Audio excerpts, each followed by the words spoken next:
The LA fires are destroying so many things: houses, schools, and most significantly, Governor Gavin Newsom's political career. This is American Patriot Elections, and let's break down the end of Gavin Newsom. The backlash to Newsom started with a truth post from President elect Donald Trump saying Gavin Newsom should resign. Elon Musk later reposted a picture of Trump's post on Twitter.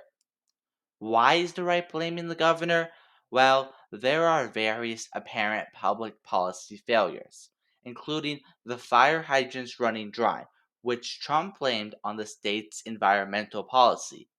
In addition, many on the right pointed out California's seeming lack of forest management in the name of protecting the environment. They were particularly concerned with the lack of controlled burns, which are crucial for preventing wildfires. Finally, Fox News reported that Governor Newsom cut fire budget by $100 million months ago. It is important to mention Newsom's side of the story, which he will use to attempt to improve his popularity.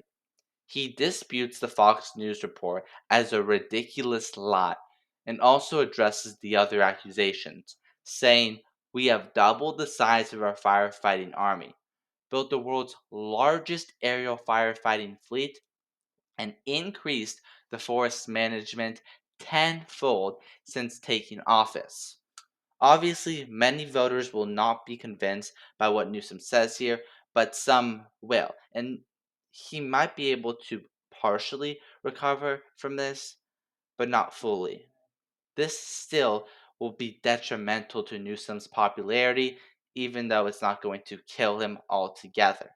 But what might kill Newsom is the fact that he seemingly has nowhere left to go. According to Article 5, Section 2 of the California Constitution, no governor may serve more than 2 terms, which means he is up. He's term limited.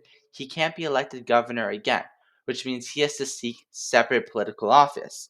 And most people don't downgrade in politics. It's very rare for a governor to go to a House rep, which means his really only two options, well, three if he wants to leave politics, that's one of his options, but his two options to stay in politics are either become a senator or work in the executive branch, which is either the president or in the president's cabinet. But the Senate can't work because both the California senators are unlikely to retire. He appointed Padilla, Newsom appointed Padilla, and he's young. He has so many more terms left. And Schiff just got elected last year, and he was sworn in a week ago. Schiff still has 6 years left of his first term, and he's not too old, so he's probably going to run again, meaning that Newsom likely can't go in the Senate because these guys will be in the Senate for decades. And if the Senate's off limits, his only option is the executive branch. That's the president or the cabinet. But I don't think he'll win a presidential election or even a primary because he's very disapproved of. The most accurate pollster in California in 2024, Berkeley IGS, had Newsom at a 44% approval rate and a 49% disapproval rate.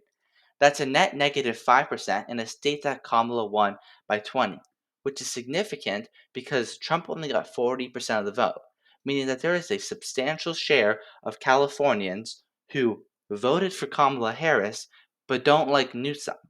And how is Newsom going to get those voters and win in a presidential election if people in his own state, Democrats in his own state, don't like him? And there's a multitude of reasons why they don't like him, including homelessness. California has one of the most highest homeless rates in the entire nation. There's over 180,000 homeless people in California. That's not going to go well for Newsom in a primary. Anyone can attack Newsom on that, and he has almost no response. Maybe he could talk about how he's been trying to improve it, how growth has been stumped, but it's a terrible look when your state is suffering this much under your reign. In addition, California has a huge budget deficit. This is according to the state itself, that they face a $68 billion deficit. Now, Newsom is trying to address this. According to the AP, California governor proposes a $322 billion budget with no deficit. But there's a very good chance that they go over this. If they don't go over this, that will help Newsom, but he also has a history of deficit, and that might hurt him in the long run. Now, let's talk about who Newsom might face in a primary and who he might be begging to be their running mate or be in their cabinet if they win the 2028 presidential election. Starting with Kamala Harris herself. In November, she was telling her advisors and allies to keep her political options open. There's a chance that she runs to be the president again. I know that sounds crazy, but she might do that. In addition, kind of relevant to this, but she might actually run for Newsom's current position. She might run to be the governor of California. So if you don't like her and you live in California, uh, hopefully she doesn't win, I guess. Next up is Josh Shapiro, governor of Pennsylvania.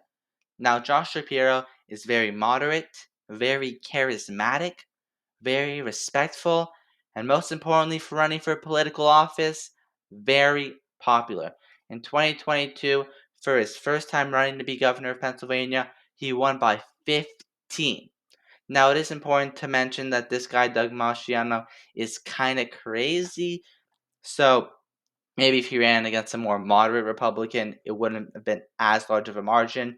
But this just shows how popular he is. And this just shows how popular he can be when he's running for president against J.D. Vance, who's presumably going to be the Republican nominee.